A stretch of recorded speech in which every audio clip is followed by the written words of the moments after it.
Goeiemôre Suid-Afrika, 8 April 1400 SA tyd, die tyd van die berig en 'n update van die latest gebeure in die Iran-oorlog. So, ons kan nou saamvat, as nou 'n ceasefire aan al twee kante, wat gisterand afgekondig is deur president Trump en ook deur die Iraniërs. Intussen het die Iraniërs een of twee paar barrages missiele nog steeds daarna geskiet en is 10-1 magte wat nie kommunikasie met die bevelsgroep het nie. So ons sal sien dat binne die volgende ure dit sal afneem en totaal stop. Maar dit beteken ook nie dis die einde van die oorlog nie. Dit beteken ook nie Amerika het teruggetrek en onttrek uit die omgewing uit nie. Dis net waar hulle is, staak vuur. En hulle bly waar hulle is, baie gereed om onmiddellik terug te slaan as dit nodig is. Terwyl hierdie volgende 2 weke se stilte die politikuste met mekaar onderhandel en uitkom wat is hulle doelwitte. So as ons vat die opsomming van die laaste 5 weke, wat gebeur het. So, in hierdie 5 weke is net 10% van die Amerikaanse weermag gebruik om die Iranse weermag te vernietig. Wat redelik 'n groot weermag was by hulle self. Nou is obviously nie 100% vernietig nie, is nie nodig om 100% te vernietig nie, jy moet net jou objectives bereik. Daar was 3 militêre objectives gestel vir Amerika, vir die Amerikaanse weermag. Vernietig die ballistiese missiel system, vernietig hulle vloot, vernietig hulle defense industrial base. Die vloot is vernietig, meer as 90% van hulle vloot gesink. So die Amerikaners en die Iraniërs, hulle share dieselfde see, dieselfde oseaan. Die Amerikaners gebruik die boonste helfte van die oseaan en die Iraniërs die onderste helfte van die oseaan, tot daar by die seebodem. Dis waar die vloot op die oomblik lê van die Iranse vloot. As ons kyk na die ballistic missiele en drones, hulle ballistic missielprogram is funksioneel vernietig. Wat beteken, daar is nog wat weggesteek is wat kan gebruik word in die toekoms, maar dit kan nie vervang word nie, want die militêre industrial kompleks, die fabrieke wat dit bou, is almal vernietig. Meer as 90% van die fabrieke wat bydra om missiele en drones te bou, is vernietig. Nou praat ons van fabrieke wat die missiele aan mekaar sit, fabrieke wat miskien net die rocket motors bou, fabrieke wat die guiding system bou, fabrieke wat die body, die frame van die missiel of die drone bou, elke daai fabrieke is apart vernietig, so hulle het nie meer daai vermoë nie.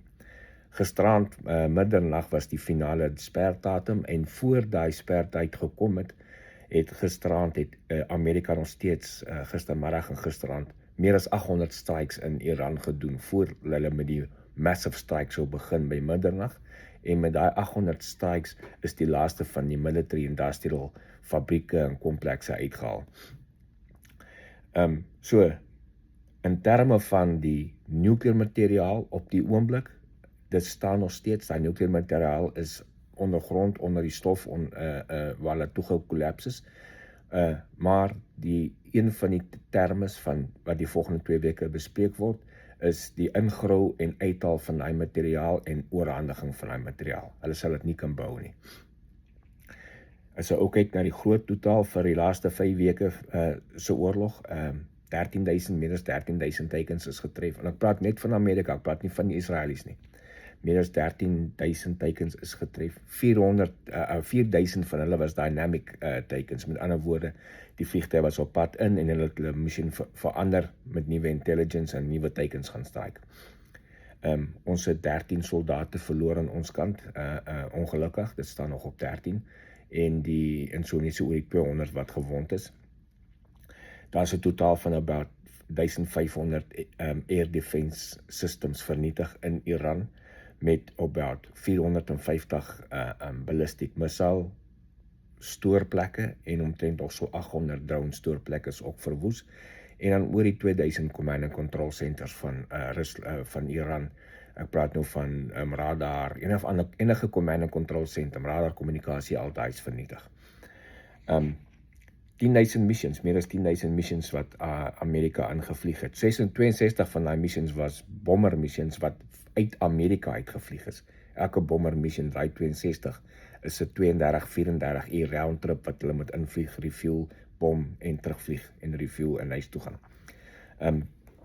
Daar is ook in totaal van omtrent 1700 in die laaste 5 weke, 1700 Iraniese missiele en drones onderskep en afgeskiet, wat op militêre teikens en op stede rondom Iran gevier was.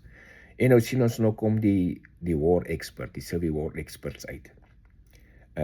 Hulle sê gister, president Trump is 'n warmonger criminal, war crime criminal, want hy gaan nou die siviele teikens target.